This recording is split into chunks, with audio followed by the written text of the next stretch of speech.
¿Qué tal a todos? Aquí está el hermano Ciencia otra vez. Después de un largo tiempo vuelvo a subir video a YouTube para hacer el primer preguntas y respuestas. Bueno, primero que nada espero que se encuentren bien y pues bienvenidos, ¿no? Miren, aquí tengo todas sus preguntas, les tomé screenshot y me las pasé por WhatsApp web. Y básicamente decidí iniciar con este formato porque suelen hacerme preguntas muy interesantes por Instagram, pero lamentablemente pues como es en historias se borra muy rápido. Entonces me gustaría que se pudieran quedar aquí las preguntas normalmente. Voy a tratar de hacer no muchos cortes, que estos videos no tengan mucha edición. Y pues ya está. Vamos a iniciar con la primera pregunta. Mau me pregunta, ¿en qué me afecta si como y enseguida me anda del baño? O sea, ¿qué pasa si como y enseguida pues traigo ganas de ir al baño? No pasa absolutamente nada. Lo que viene siendo desde que tú ingieres un alimento hasta que sale de tu cuerpo, pasan por lo menos 12 horas, por lo menos. Ya que pues lo que viene siendo el complejo motor migratorio pues toma diferentes horas, ¿no? Dependiendo también la cantidad y lo que hayas comido, pues va a tardar tanto tiempo en lo que viene siendo tu estómago, entre 2 y 4 horas más o menos. Después en tu intestino delgado, luego en tu intestino grueso. Entonces, lo que acabas de comer realmente no es lo que vas a hacer del baño luego, luego. Simplemente que cuando comes se estimulan algunas hormonas que también pueden estimular la actividad, ¿cómo se llama? La actividad del intestino grueso y pues te puede hacer defecar, ¿no? Pero no significa que estés haciendo lo que acabas de comer. Después, tenemos una pregunta de Andrés García. Me siento más flaco muscularmente, pero mantengo intensidad y pesos. ¿Es por falta de glucógeno de la DEFI? Si sigues manteniendo intensidad y pesos, pero te ves más flaco en definición, sí, puede ser básicamente porque tus reservas de glucógeno están más vacías. Tiene todo el sentido del mundo, pero también pon atención a la técnica con la que mantienes esa fuerza. O sea, por ejemplo, antes hacías 8 repeticiones en remo con X peso y ahora sigues sacando las mismas 8 repeticiones, pero ahora con mucho más trampeo, por ejemplo, ya no controlas igual la fase excéntrica. También revisa los aspectos cualitativos de lo que vienen siendo tus series, no solo los aspectos cuantitativos, como la cantidad de peso o la cantidad de repeticiones. Pero sí, seguramente sea que simplemente estás depletado de las reservas de glucógeno. ¿Cuántas series a la semana son recomendables para cada grupo muscular? Frecuencia 2. Mira, más o menos por sesión de lo que te puedes recuperar es que también depende. Cuando haces una frecuencia 2 sueles tener una rotación que tiene 72 horas de recuperación y sueles tener otra rotación que tiene 96 horas. En la que tiene 96 horas yo podría meter entre 6 y 9 series en esa sesión, ya que tenemos 96 horas hasta la otra sesión. Sin embargo, en la que tiene 72 horas yo metería menos volumen de entrenamiento. Por ejemplo, hay músculos que tienen mucho al daño muscular, como los cuádriceps, el pectoral, el bíceps. Ese tipo de músculos, cuando tenemos tan pocas horas para recuperarse, no excedería las 6 series. Incluso te diría que no excedieras las 5 series para ese tipo de grupos musculares. Pero sin embargo hay otros grupos musculares que se recuperan un poco más rápido, ya que pues no tienden tanto al daño muscular. Entonces en eso sí podrías meter cercano a 9, ¿no? En general, recomendación semanal de volumen de entrenamiento, te diría que estés dentro de las 8 y 16 series. Es un rango muy amplio, ya que va a depender de tu selección de ejercicios. No es lo mismo hacer 8 series de curl de isquios acostado a hacer 8 series de peso muerto rumano, ¿no? Obviamente el peso muerto rumano te va a dar una cantidad de estímulo y también una cantidad de fatiga mucho mayor. Así que pues es un rango muy amplio, depende de tus capacidades de recuperación, de cómo está tu vida actualmente, estás durmiendo bien, estás en volumen, estás en definición, eres avanzado, eres intermedio, tienes buena técnica, tienes mala técnica.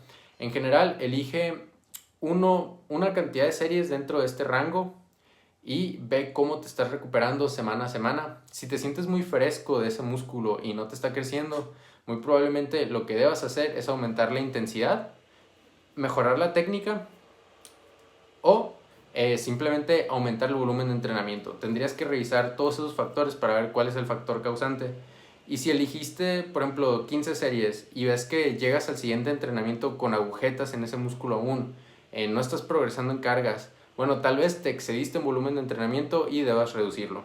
¿Ok? ¿Qué más? ¿Qué es mejor, hipertrofia sarcoplasmática o hipertrofia sarcomérica? Pregunta el Jera.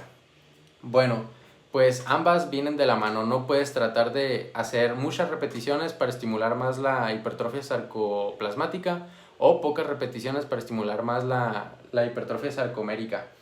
Hay muchos estudios que comprueban que no son procesos que puedas estimular de forma separada, y vayas a altas o bajas repeticiones, igualmente vas a conseguir ambas. Así que no es algo en lo que yo me centraría. Después, Bradley pregunta, ¿consideras que el consumir lácteos antes de dormir tiene alguna digestión más anabólica? Mira, esto se dice normalmente porque una de las principales proteínas que componen a la leche es la caseína. La caseína es una proteína que es de absorción más lenta. Se suele utilizar más o menos, bueno, en la mayoría de veces en la noche antes de dormir para estar pues para estar recibiendo, que nuestro cuerpo esté recibiendo aminoácidos durante una manera más constante durante la noche. Sí, puede ser una opción interesante, pero no lo veo tan significativo, sinceramente. También porque la cantidad de proteína que vas a sacar de la leche, pues tampoco es tanta, ¿no? Tendrías que tomarte medio litro de leche para que fuera una cantidad significativa, que ni siquiera medio litro de leche tiene tanta proteína. Entonces, tal vez un suplemento de caseína, ahí sí tendría un poco más de sentido. Pero igualmente son detalles que no son tan importantes, están más en la punta de la pirámide. Aportan un poco, te puedes fijar en ellos si ya tienes las bases cubiertas, pero si no tienes las bases cubiertas, primero céntrate en cubrir esas bases. Bases como, bueno, lo típico, ¿no? El total calórico, los macros, el timing, incluso el timing es un poco más importante. A ver, bro, ¿puedes explicar cómo hacer un buen minicut para perder la menos cantidad de músculo? Bueno, para esto ya tengo un video específico en TikTok, pero en general, mira, el minicut que yo te recomiendo que hagas es exactamente con el mismo ratio de bajada que una definición normal. La única diferencia que debería de haber entre un minicut y una definición es al porcentaje de grasa al que llegas.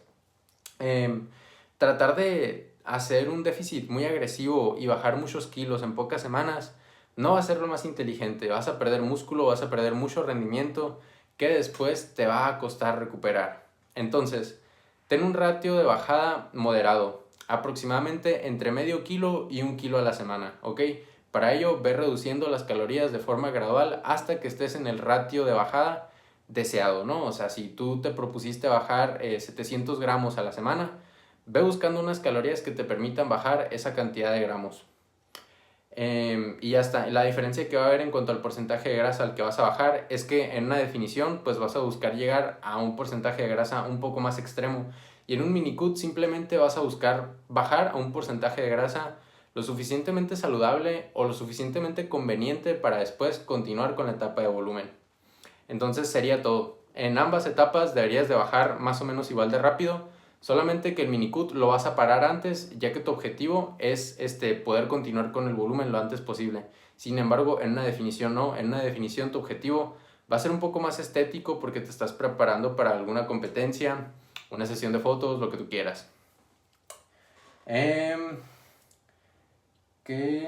Bueno, a ver, bueno, Alefralpal, algo así dice.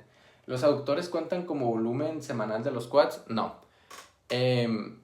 O sea, lo que viene siendo los aductores, pues su función es la aducción de cadera. La función de los cuádriceps es la extensión de cadera. Son funciones completamente distintas. No sé si te refieres a que, por ejemplo, en una sentadilla profunda se puedan llevar estímulo lo que vienen siendo los aductores también, pero eso no se da porque sea un ejercicio de cuádriceps, sino que se da porque se da la extensión de cadera y los aductores también participan en la extensión de cadera. Entonces, respondiendo a tu pregunta de forma corta, no, pero tratando de entenderlo, pues fue lo que dije ahorita, ¿no? Tratando de entender más o menos a qué te referías, pues. Bueno, dieta desde cero, ¿cómo hacerla? O sea, les dije que pusieran preguntas un poquito más complejas, pero tampoco tanto, ¿no? Eso es para un video en específico. En general, yo te diría que... joder. A ver, primero, la fórmula Harris-Benedict es la que más me gusta a mí para calcular más o menos el mantenimiento calórico. Yo sé que salieron otras fórmulas ya y que se supone que son mejores opciones, pero a mí la Harris-Benedict me gusta mucho. Calcula tu metabolismo basal con ella y después multiplícalo por 1.4 si es que entrenas con pesas. Ese sería pues el gasto calórico total, no. Casi siempre acierto con esa fórmula. También tú tienes que usar el sentido común. Si tienes una persona con un porcentaje de grasa muy alto, obviamente su mantenimiento va a ser menor al de una persona que está magra, ¿no? O sea, dos personas que pesan 100 kilos, una magra y otra con un porcentaje de grasa muy alto, pues la persona que tiene un porcentaje de grasa más alto va a tener un menor gasto calórico, ¿no? Bueno, primero establecer las calorías bases, ¿no? que vas a consumir. Después establecer los macros. Hay muchas maneras distintas, pero pues te voy a dar una guía general. En cuanto al reparto de macros, entre 2 gramos de proteína a 2.5 gramos por kilo de peso. Ok, ya tenemos la proteína. Las grasas entre 0,8 a 1.2 gramos por kilo de peso. Las grasas, si es que estás en definición, trata de mantenerlos lo más bajo posible, lo más cercano al 0.8 gramos por kilo de peso. Es importante siempre mantener un mínimo de grasas, ya que aunque no nos van a aportar tanto a lo que viene siendo el rendimiento deportivo, sí es muy importante de cara a la salud celular, a la salud hormonal y absolutamente todo. O sea, las grasas son importantísimas, entonces no las tienes que eliminar. Pero sí hay que priorizar los carbohidratos. El restante de las calorías que te queden, ya estableciste tu requerimiento de proteína, tu requerimiento de grasas, y todas las calorías que queden las vas a consumir proveniente de carbohidratos. A partir de ahí, pues ve mis videos de cómo son mis dietas más o menos para que veas cómo hago más o menos el timing de nutrientes y asegúrate de conseguir pues todos los nutrientes esenciales, los micronutrientes, ¿no? Que para ello pues ya tendría que ser un video en específico.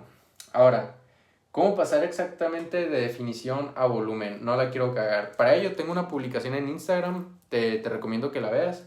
Sale un asesorado mío justo acabando una definición y pues eran como 2 meses que llevaba en volumen más o menos.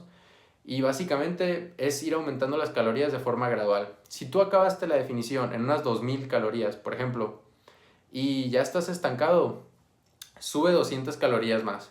Vas a estar con 2200 calorías. Y aquí lo que tienes que ir viendo es actuar de forma reactiva a cómo reacciona tu cuerpo. ¿Por qué? Porque una persona que va acabando una definición, tú le subes 200 calorías, dependiendo del nivel de la persona, dependiendo de su metabolismo, dependiendo de muchos factores, lo que puede hacer esa persona con 200 calorías es empezar a subir de peso.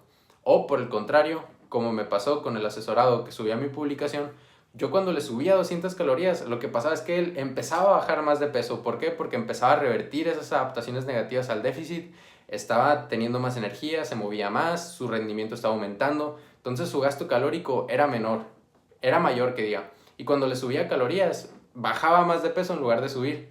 Entonces tienes que ir actuando de manera reactiva. Sube 200 calorías cada que hagas un ajuste. Entonces tú subes 200 calorías, te esperas una semana. Si ves que no has subido o que bajaste de peso, sube otras 200. Y así ve repitiendo el mismo proceso hasta que empieces a subir con esas calorías. ¿Ok? Por ejemplo, subiste 200 calorías, pasó una semana, no subiste nada de peso, ok, sube otras 200. Pasó una semana, no subiste nada de peso, sube otras 200. Pasó una semana, ya empecé a subir de peso. Ok, entonces aquí, pues ya básicamente ya estás en volumen, ¿sabes? Como de una forma muy controlada, que incluso durante ese proceso, mientras aumentabas calorías, pudiste haber seguido perdiendo grasa y te fuiste viendo mejor ya que ibas rellenando tus reservas de glucógeno. Volumen con colitis, porfa. Bueno, en esto soy experto, tengo muchos videos al respecto. Búscalos en TikTok, ¿no? En general, cosas que te pueda decir en este momento: el espaciado de comidas, deja de por lo menos 3 horas entre cada comida para que se pueda completar el complejo motor migratorio a nivel del estómago, que se haga un vaciamiento gástrico completo para que no se solapen los procesos digestivos. Después dejar un ayuno de por lo menos 10 horas durante la cena y el desayuno. Deja por lo menos 12 horas, que diga 10 horas, pero si puedes mejor deja 12 horas para que también se haga el complejo motor migratorio completo a nivel del intestino delgado. ¿Qué más? Identifica los alimentos irritantes y redúcelos. Trata de basar tu alimentación en alimentos que te caen bien, que puedes digerir bien. Algunas otras cosas que te puedo decir, los días de descanso trata de hacer cardio y en general mantenerte activo durante el día. Trata de caminar para pues mejorar tu motilidad intestinal. Y es todo lo que se me ocurre en este momento, pero hay muchas cosas. Te recomiendo que busques todos los videos en mi perfil relacionados a ello. Masticar de manera adecuada también es muy importante. ¿En dónde estás estudiando para ser entrenador personal y cuál es otra escuela que recomiendes? Pues mira, yo he estudiado en varias plataformas de pago. Actualmente si te refieres a qué estoy estudiando, pues estoy estudiando nutrición en la Universidad de Sonora. Pero en general, yo te diría que si te tuviera que recomendar algún lugar donde te pudieras certificar, es en el J3 University.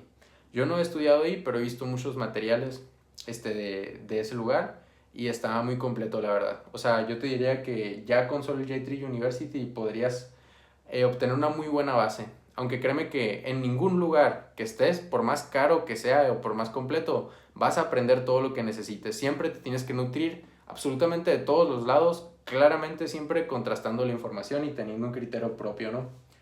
Bueno, la pregunta fue de Valerio, la pregunta del volumen con colitis fue de Xabdir, algo así. Y bueno, ahora pasamos con la pregunta de Roberto Rea. Unas 48 a 72 horas se pueden recuperar los músculos. 78 horas es una muy buena cantidad para que se te recuperen los músculos. Te diría que sí, simplemente pues controla el volumen de entrenamiento como ya mencioné anteriormente. 48 horas también, pero hay que matizar eso. Músculos como el pectoral, por ejemplo, músculos que tienden mucho al daño muscular, el cuádriceps, difícilmente se te van a recuperar en tan poco tiempo a menos que el volumen de entrenamiento sea muy bajo. Entonces, si vas a hacer una frecuencia de entrenamiento tan alta como para entrenar un músculo cada 48 horas, te diría que cuidaras simplemente la cantidad de volumen de entrenamiento que metes por sesión y que pues analizaras tu recuperación de sesión a sesión. Yo no metería más de 3 series, la verdad, si tuviera solo 48 horas para recuperarme. También depende del músculo. Afectan 3 series de bíceps en mi push arms a mi density del día siguiente. O sea, si haces de que bíceps y al día siguiente haces espalda con pierna sin bíceps, no te afecta. A menos que metas un ejercicio como unas dominadas, por ejemplo, ahí sí te podría afectar la fatiga en los bíceps. Pero si normalmente metes remos en máquina, jalones en polea, la participación del bíceps es muy pequeña y no te va a afectar que los hayas entrenado un día antes. Principales aspectos para formar una dieta. Bueno, ahorita ya mencioné, cuando me preguntaron cómo hacer una dieta desde cero, mencioné algunos aspectos como lo del total calórico, los macros. Otros aspectos, pues, los micronutrientes. Los micronutrientes son muy importantes. Bueno, la pregunta de la dieta fue de Springs y la pregunta de 3 series de bíceps fue de Batercitam, algo así. Bueno, Springs, principales aspectos para formar una dieta. Muy importante el aporte de micronutrientes. Ok, pues en este caso busca, ya es más de saber qué nutrientes tiene cada una de las verduras, cada una de las frutas y simplemente elegir de la forma más inteligente esas verduras y esas frutas que necesitas para llegar a tus requerimientos de vitaminas y de minerales. Lo que vienen siendo las verduras contienen muchos minerales también, entonces para que le eches un ojo a eso. También llegar a tu requerimiento de fibra es muy importante. Tu requerimiento de ácidos grasos también, súper importante. Aquí ya es simplemente que te pongas a estudiar, la verdad. Que te pongas a estudiar, lo que yo te estoy diciendo es que lo tienes que tomar en cuenta y que lo tienes que estudiar. Ahora es tarea tuya ponerte a hacerlo, porque es demasiado extenso para preguntas y respuestas. ¿En qué circunstancias utilizarías un RIR más alto? Ok, las únicas circunstancias en las que he usado un RIR es en principiantes, en ejercicios como la sentadilla libre, por ejemplo, ejercicios que son muy complejos técnicamente y que esa persona requiere mejorar su técnica. En estos casos sí, de que las primeras 2 series las dejaba con un RIR, utilizaba un sistema de doble progresión de series rectas para que las primeras se quedaran con RIR. Más que nada en ese tipo de ejercicios muy complejos técnicamente y que se requiere practicar un poco más la técnica. Más que nada para no poner en riesgo a la persona, ¿no? Pero sinceramente ese tipo de ejercicios ya no los utilizo mucho. O sea, sentadilla libre, no sé, de 40 personas que les he hecho una rutina, le he puesto sentadilla libre como a 2, por ejemplo, en estos últimos meses. Porque pues la verdad no lo considero un ejercicio tan interesante cuando tienes otras opciones como una sentadilla en multipower, por ejemplo, ¿no? Con una mucho mayor estabilidad y una menor complejidad técnica. Entonces, si lo que quieres es llevar el estímulo a un músculo, pues no te interesa, ¿no? Estar preocupándote de estabilizar o, o de otros factores técnicos que te podrías ahorrar simplemente, ¿no? O sea, con el simple hecho de que sea menos la fatiga central, ya es más interesante una sentadilla en multipower, por ejemplo. En esos contextos más que nada, en unas bisagra de cadera, por ejemplo, ejercicios donde el riesgo de lesión sea alto y se pueda deformar la técnica. ¿Qué tan bajo puede ser el total de volumen de series semanales? Tan bajo como quieras. O sea, realmente se ha demostrado que son pocas series las que se necesitan a la semana para mantener el músculo.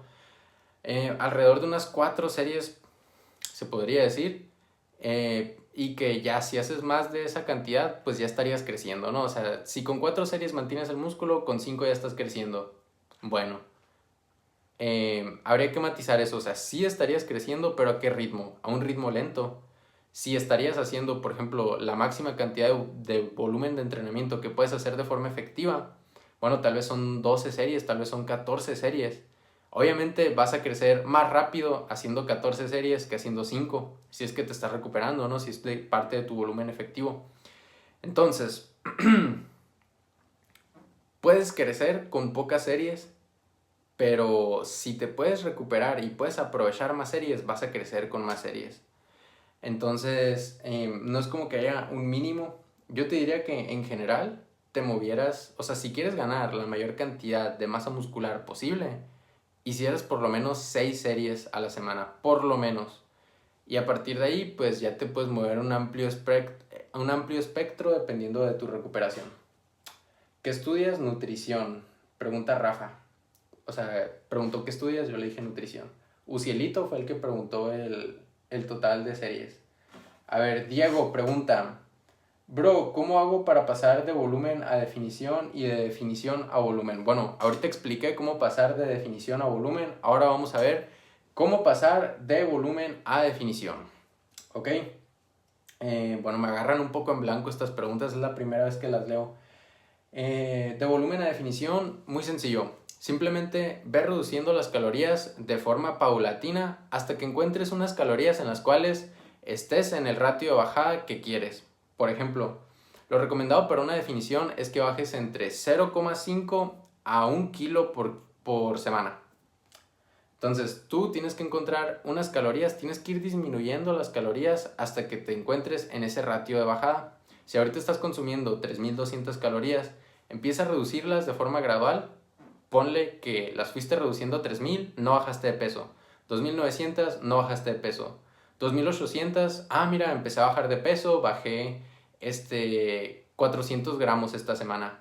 Ok, mira, si ya con 2800 bajé 400 gramos, entonces voy a quitar 150 calorías más para ya estar entre el ratio de medio kilo a 1 kilo a la semana. Y lo vas a estar monitoreando cuánto pesas semana a semana para que cuando ya estés bajando un poco más lento, vuelves a disminuir las calorías o aumentas el cardio. Es así de simple. Sobre la fuerza de resistencia. Bueno, preguntó Eric Mendoza. Es compilla el Eric Mendoza. A ver, ahora Emilio pregunta, ¿de cuántas calorías extras es el superávit ideal para intermedios avanzados? Mira, en general, tú nunca vas a saber de forma exacta cuántas calorías de superávit tienes. Nunca las vas a saber porque nunca vas a saber cuál es tu mantenimiento de forma exacta. Hay fórmulas para medir lo que viene siendo el gasto calórico, como Harris Benedict, hay muchas. en las cuales puedes medir cuántas calorías tu cuerpo está gastando de forma basal. Pero realmente esas fórmulas no son muy exactas y va a variar demasiado de persona a persona. ¿Okay? Va a variar tanto la actividad que tienes en el día a día, tu estrés, el rendimiento que tienes entrenando, tu composición corporal. La mayoría de fórmulas no miden o no toman en cuenta lo que viene siendo la composición corporal, la cantidad de músculo y la cantidad de grasa que tienes. Entonces, realmente no te puedo decir una cantidad de calorías porque nunca las vas a saber. Simplemente ves subiendo las calorías de forma progresiva hasta que estés ganando te diría que entre 700 gramos y 1,5 kg al mes. Ese sería más o menos un rango que veo óptimo. Mira, entre más principiante seas, más rápido vas a poder subir de peso. Te vas a acercar un poco más a lo que vienen siendo los 2 kilos al mes. Va a estar perfecto si eres un poco más principiante. Pero conforme vayas siendo más avanzado, no tiene caso tener un ratio de subida tan elevado, porque lo que va a pasar es que te vas a poner gordo simplemente. Y ahí me acercaría más a lo que viene siendo 1 kilo mensual. No sé si lo dije mal ahorita con los principiantes y dije 2 kilos por semana. Serían 2 kilos al mes en principiantes. Bueno, Gea pregunta, quiero meter peso muerto, pero como que me falta torso, así es mi split. Ok, push pull legs, rest, push pull.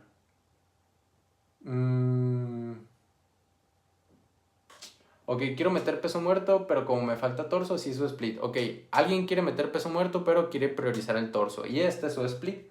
Push pull legs, rest, push pull. Ok, muy sencillo, mete el peso muerto en el segundo día de pull. Y ya está. Cardio, o sea, ¿por qué? Porque te puedes recuperar bastante bien. Desde el día de pull al día de pierna tienes 96 horas para recuperarte. Y del día de pierna al segundo día de pull tienes 72 horas para recuperarte. También te puedes recuperar perfectamente de glúteos e isquios. Simplemente modula el volumen de entrenamiento del día de pierna para los isquios para que estés bien recuperado el segundo día de pull. Y ya metes la bisagra cadera. A ver, otra pregunta. Cardio de baja intensidad sin tener que salir de la casa ni equipo. ¿Quieres todo? A ver, cardio de baja intensidad sin salir de la casa y sin equipo. Bueno, está bien. Es que sin salir de la casa está muy complicado, ¿sabes? Casi te digo que te pongas a caminar por tu casa o que te pongas a barrer o algo así, porque me la estás poniendo muy complicado. En general, mantente más activo, céntrate más en aumentar tu NEAT, porque el cardio de baja intensidad para eso es para aumentar el gasto calórico. Pero si quieres mejorar tu capacidad cardiovascular, entonces vas a tener que hacer un cardio un poco más intenso. En ese caso, pues saltar la cuerda te podría venir muy bien, dependiendo qué es lo que quieras y en qué cantidad lo quieras hacer. ¿Tienes algún tip para crecer los hombros? Simplemente volverte fuerte en los ejercicios, tener una correcta programación, un correcto volumen de entrenamiento, una correcta selección de ejercicios, no dejarlos para el final, asegurarte de que antes de cada sesión que vayas a entrenar los hombros estés recuperado. Y ya está, elevar tu peso corporal haciendo volumen, dormir bien y tratar de hacer la sobrecarga progresiva. Que simplemente la sobrecarga progresiva no la puedes forzar. Por más que digan de que no, que es que depende de ti, que no sé qué. No, o sea, realmente la sobrecarga progresiva se tiene que dar mediante la propia adaptación y crecimiento de tus músculos. Ok, mediante tú vayas ganando masa muscular en tus hombros, te vas a ir haciendo más fuerte en los ejercicios de hombro. También se pueden dar adaptaciones a nivel del sistema nervioso, pero estas tienen las patas muy cortas y solo se dan durante las primeras semanas realmente. A largo plazo, lo que te va a hacer mejorar no va a ser tratar de hacer el burro y forzar esas progresiones, sino que simplemente ganar masa muscular. Para lo que viene siendo estructurar un día de cadena posterior, ya lo tengo subido a mi perfil. Creo que hasta en Instagram lo tengo, pero seguramente en TikTok sí está. Ruiz Rifa pregunta: voy a empezar a prepararme para mi primera compe, es en octubre. ¿Algún consejo? Bueno, pues para octubre no falta tanto tampoco. Y si tienes un porcentaje de grasa alta, yo te diría que fueras definiendo de una forma progresiva si es que estás pues un poco pasado, ¿no? y simplemente contratar un buen preparador, confiar en él y hacer todo lo que te dicen al pie de la letra. Ya está. No puedes hacer nada más. Simplemente haz bien la definición, pero eso lo va a hacer tu preparador. Importancia de la variabilidad de las sesiones, como por ejemplo push A y B, ¿cómo podemos aprovecharla? Ok, de hecho aquí mismo en YouTube tengo un video que creo que dice qué tan importante es cambiar los ejercicios, no sé, búscalo ahí en mi perfil, salgo yo literalmente hablando, creo que salgo con una camiseta naranja. Bueno, ¿qué tan importante es tener dos rotaciones, push A y push B, y que en cada una de esas sesiones los ejercicios sean diferentes? Ok, realmente no es tan relevante. O sea, si tú tienes dos rotaciones, bueno, si tus 2 días de push son exactamente iguales, no vas a implosionar, no te vas a morir, no te va a pasar nada. Pero sí es interesante que estos 2 días varíen, más que nada porque si en una sesión le das más prioridad a un músculo y otro músculo se queda más abajo dentro de la sesión, pues buscas que en la otra rotación este músculo pues tenga un poco más de prioridad, ¿no? Más que nada para poder programar el estímulo de una manera más inteligente. Otra ventaja de manejarlo, otra ventaja de manejar rotaciones distintas es que también no repite los mismos ejercicios tan seguido. De esta manera no te vas a estancar de una manera tan fácil.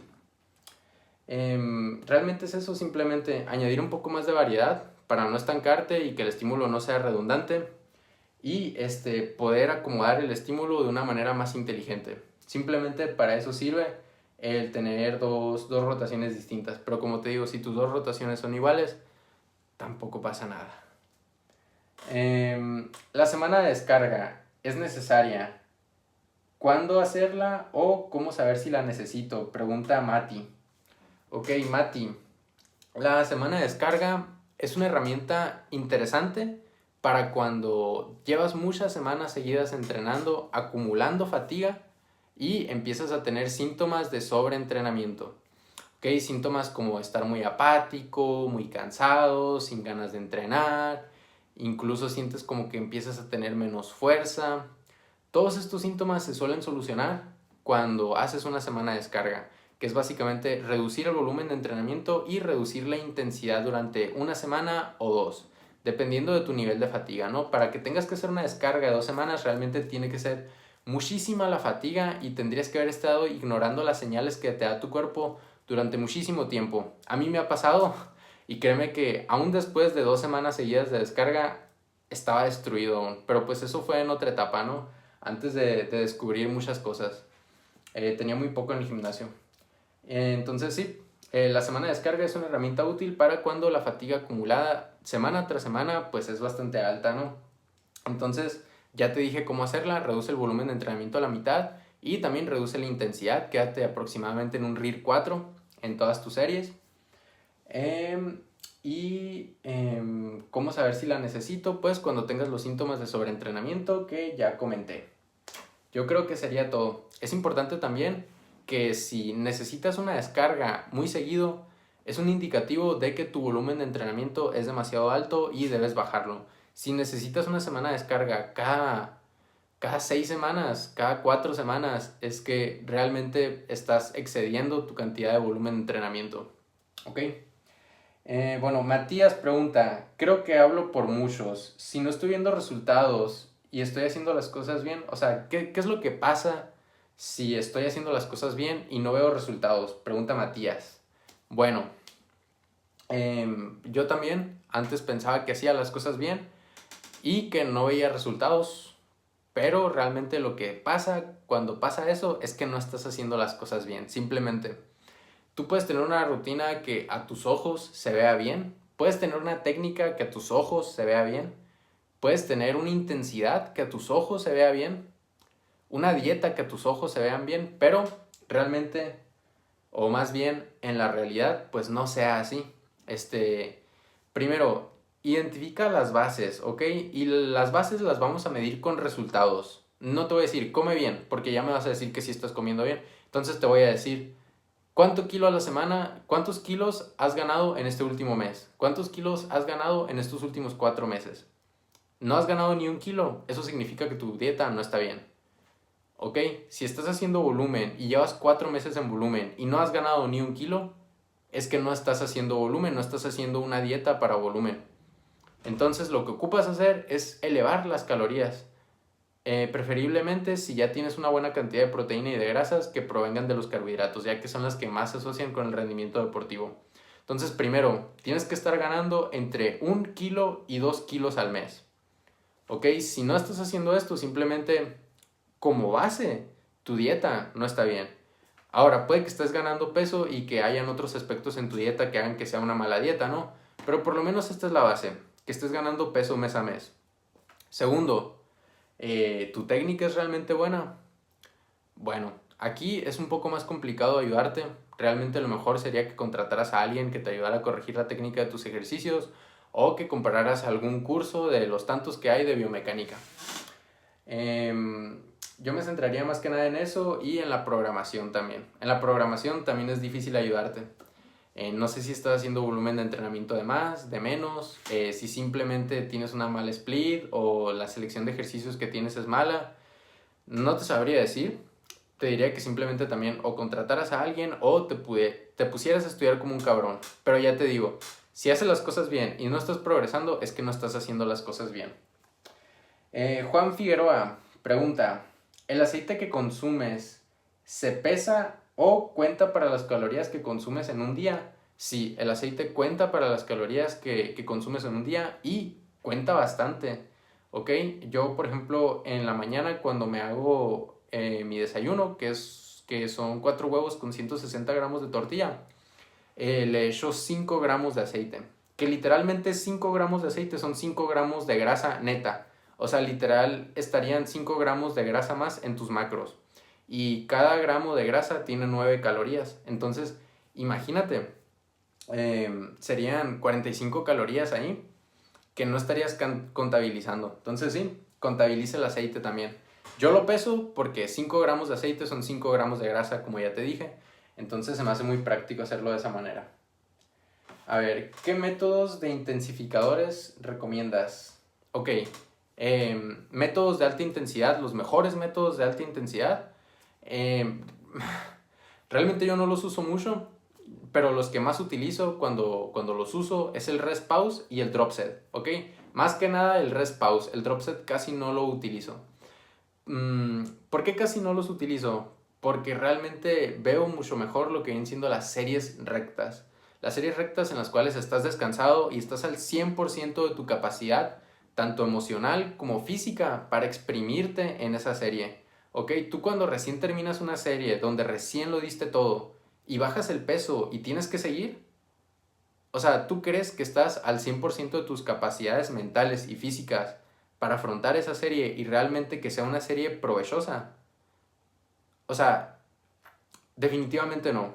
Definitivamente, en la mayoría de contextos, el hacer una técnica de alta intensidad te va a dar más fatiga del estímulo que te va a dar. Porque realmente muy poca gente es capaz de aprovechar esa cantidad, ese tipo de técnicas de alta intensidad. E incluso la gente que sabe aprovecharlos, no es muy conveniente estarlo poniendo muy seguido porque, como te dije, hay un peor ratio estímulo-fatiga. Y yo sé que la intensidad se suele glorificar mucho, que, uy, como estoy entrenando más intenso, estoy haciendo técnicas de alta intensidad, pues uno tiene la sensación como que mágicamente va a crecer un poco más, ¿no? Pero realmente no funciona así. Yo lo creí también durante mucho tiempo y era súper fan de las técnicas de alta intensidad y realmente pensaba que me iban a hacer crecer más. Y realmente cuando más he mejorado es cuando hago solo series rectas. O sea, creo que actualmente en mi mesociclo actual solamente tengo 2 técnicas de alta intensidad a la semana. Una en unas extensiones de cuádriceps y otra en un curl predicador. Es importante que si vas a incorporar estas técnicas de alta intensidad, lo hagas sobre todo en ejercicios monoarticulares que utilizan solo una articulación, como los 2 ejercicios que ya comenté, y que sean ejercicios estables donde no tengas mucho riesgo de lesión. No te pongas a hacer rest pause o drop set en una sentadilla libre, por ejemplo, o en un peso muerto. Incluso en un press banca libre no tiene mucho. Vale, regresamos del corte comercial. Se me había cortado el video porque se me acabó la memoria. E irónicamente tuve que borrar el YouTube, que más tarde voy a tener que descargar para subir este video. A ver, bueno, pasamos a la siguiente pregunta. Ucielito pregunta de nuevo, si todos los días puedes entrenar, pero como 1 hora, ¿qué reembolsarías? ¿Qué reembolsaría? No sé a qué te refieres con esa pregunta. No sé qué trataste de decir, porque supongo que el autocorrector te la truqueó. Pero si solo pudiera entrenar 1 hora por día, muy probablemente haría un split de 4 días seguidos de entrenamiento y uno de descanso. Y haría una pecho-hombro, espalda, pierna y un día de brazo. Luego descanso y repito. Eso si pudiera entrenar un día a la semana. O sea, básicamente trataría, aumentaría la cantidad de días seguidos que entreno. Como normalmente suelo entrenar 1 hora y media, 1 hora 45 minutos, pues no suelo hacer más de 3 días seguidos de entrenamiento consecutivos, ya que la cantidad de fatiga central acumulada es bastante alta y nuestra capacidad de reclutar unidades motoras y en general de tener entrenamientos efectivos va bajando. Pero si solo entrenas 1 hora al, al día, podría encadenar una mayor cantidad de entrenamientos sin que esa cantidad de fatiga central acumulada sea mayor. En este caso, 4 días seguidos lo veo bastante indicado y el split que te comenté es bastante indicada. En caso de que tú tengas que seguir los días de la semana, bueno, trataría de buscar algo similar. Tampoco me pasaría a entrenar los 6 días de la semana, pero sí trataría de aumentar como sea un poco más la frecuencia del entrenamiento para aprovechar pues esa hora, repartirlo un poco mejor, ¿no? Pero créeme que, como tú también me preguntaste lo de las técnicas de alta intensidad, créeme que no llenaría el entrenamiento, no basaría mi entrenamiento en técnicas de alta intensidad, pero la verdad sí haría una que otra, sobre todo en los últimos ejercicios, tal vez últimos 2 ejercicios, le pondría a cada uno una técnica de alta intensidad, dependiendo, ¿no? Pero sí, haría más o menos eso. También ocupo ver tu caso en particular, todo, pues no. O sea, no es suficiente con esto, pero pues yo creo que con lo que te comenté puede ser una ayuda. Ahora, Pancho21Science pregunta, ¿cómo salir de un estancamiento real? Hablando de no ver progreso físico ni en el gym. Pues identificar qué es lo que está saliendo mal. O sea, si estás estancado físicamente y en el gym, ya te digo que no estás aumentando tu peso corporal, porque si lo estuvieras aumentando, mínimo algún cambio vieras. Entonces, simplemente revisa las bases. Anteriormente, en una de las preguntas, pues hablé de ello, ¿no? ¿Cuáles son las bases? Que estés elevando tu peso corporal, que te estés recuperando de sesión a sesión, que también tu volumen de entrenamiento sea suficiente, ¿cómo se llama? La selección de ejercicios, que tu técnica sea realmente buena. Esas son cosas que si no tienes un buen conocimiento muy probablemente no puedas comprobar por tu propia cuenta que tu técnica sea buena. Un consejo para saber si tu técnica es buena o no es que te empieces a grabar, ¿ok? Porque muchas veces uno siente que lo está haciendo bien, piensa que lo está haciendo bien, pero luego te grabas y ves la técnica y dices, esto se ve horrible. Entonces simplemente corrigiendo esos errores obvios que tú mismo puedes observar cuando te grabas, ya tendrías bastante mejoría en tu técnica. Pero en general, revisa las bases, ¿ok? Si estás en un estancamiento real, es que las bases están fallando, simplemente. O simplemente te falta paciencia, ¿no? Pero si me lo estás preguntando así, es que ya tienes bastantito tiempo estancado, supongo. ¿Por qué al hacer pecho, ya que se me bombea, ya no lo siento? Ya no siento ese tipo de ardor. Es normal, con el estrés metabólico se pierde la capacidad del músculo para contraerse. Bueno, eso lo preguntó Eduardo, ¿no? Y luego Adair G pregunta, ¿es bueno bajar un poco el nivel de grasa siendo adolescente? Si estás en un porcentaje de grasa demasiado elevado, por encima de un 15% de grasa, muy probablemente sea más beneficioso que perjudicial para tu salud disminuir tu porcentaje de grasa. Claramente esto hazlo consumiendo todos los micronutrientes esenciales, hazlo con un ritmo de bajada moderado que no afecte tu desarrollo. Pero definitivamente si tienes sobrepeso, reducir tu porcentaje de grasa es muy beneficioso. E igualmente ponte a pensar, o sea, hay niños que están por ahí alimentándose en base a pura comida chatarra, comen una vez al día. O sea, realmente, ¿tú crees que bajar un poco tu porcentaje de grasa, entrenando, durmiendo bien, teniendo una buena dieta, va a ser realmente dañino? Pero pues obviamente sí hay que hacerlo con cuidado porque pues la etapa del desarrollo es delicada y hay que tratar de no tocarla e incluso potenciarla, ¿no? Bueno, o sea, obviamente no puedes potenciar el crecimiento más allá de lo que ya está prescrito en tus genes, ¿no? Pero me refiero que realmente alcances pues todo tu desarrollo, vaya. ¿Por qué al hacer press de banca inclinado levanto el glúteo de forma inconsciente? Ok, esto puede ser, a mí me pasaba mucho, esto es porque haces un leg drive demasiado activo, ok, estás empujando demasiado fuerte hacia abajo y a la hora de empujar con las manos también empujas al mismo tiempo con los pies. Si normalmente venías del powerlifting o aprendiste a hacer el leg drive mediante un tutorial de un powerlifter, esto es muy común que pase, ok, y es que simplemente al levantar el glúteo haces el ejercicio un poco más fácil porque pones tu caja torácica un poco más horizontal. Tenías la caja torácica así y al levantar el glúteo te pusiste más como si fuera un press plano, entonces tienes una mayor mecánica, ¿no? Entonces simplemente céntrate en no hacerlo de forma consciente y haz un leg drive un poco más moderado. No empujes tanto hacia abajo, empuja un poquito más hacia enfrente y manténlo estable durante toda la serie. No intentes ayudarte o levantar más mediante el leg drive. ¿Qué opinas del Balkan llamado Patrick Iván y su alimentación?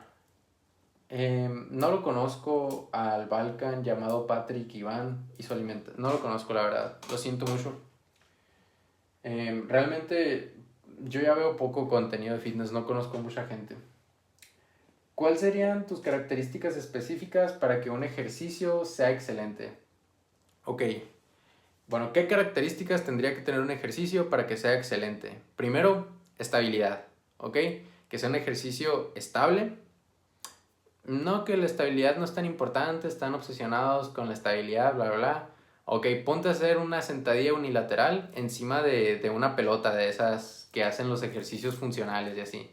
Obviamente la estabilidad es súper importante de cara a tener una cercanía al fallo real y reclutar más unidades motoras. Además, tiene la ventaja de que vamos a tener un menor riesgo de lesión y también se me está yendo.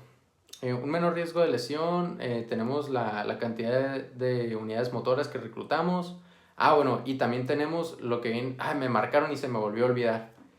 Sí, una menor cantidad de fatiga central. Verán, me están marcando. Bueno, ya volví. Bueno, lo de la estabilidad. La estabilidad es muy importante de cara a evitar lesiones, una mayor cantidad de... un mayor reclutamiento de unidades motoras al poder luchar mejor las repeticiones.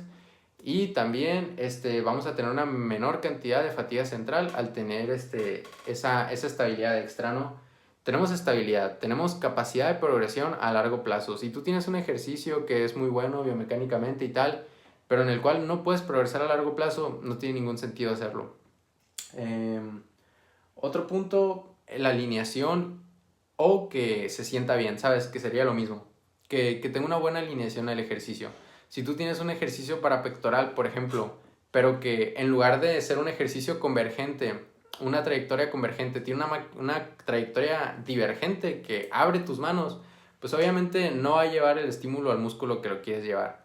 Entonces, que tenga buena alineación en general, que lo sientas bien y que pues ese ejercicio sea para ese músculo, ¿no? Realmente no son muchas exigencias para que un ejercicio sea bueno. Realmente la mayoría de ejercicios, si te fijas, son bastante buenos, quitando algunos pocos. Pero pues sí hay ejercicios más interesantes y otros menos interesantes. Otro es el perfil de resistencia. Es muy importante el perfil de resistencia. Ahora, no es necesario que... Es que todos los ejercicios tienen que ser más difíciles en el estiramiento. Por ejemplo, esto no es así de rígido. Dependiendo del punto de la sesión en el que estés y la capacidad del músculo para ejercer fuerza, dependiendo del rango de movimiento, bueno, dependiendo de su relación longitud-tensión y su brazo de movimiento interno, nos van a convenir más un perfil de resistencia u otro. Por ejemplo, el pectoral se beneficia de perfiles de resistencia que son más difíciles en el estiramiento, ¿ok? Pero eso no significa que al inicio de la sesión tal vez no sea interesante meter un press convergente, que es más difícil en el acortamiento, justamente cuando este músculo está más fuerte ahí. Y nos puede ayudar además a no causarle tanto daño muscular a ese músculo. Daño muscular a ese músculo.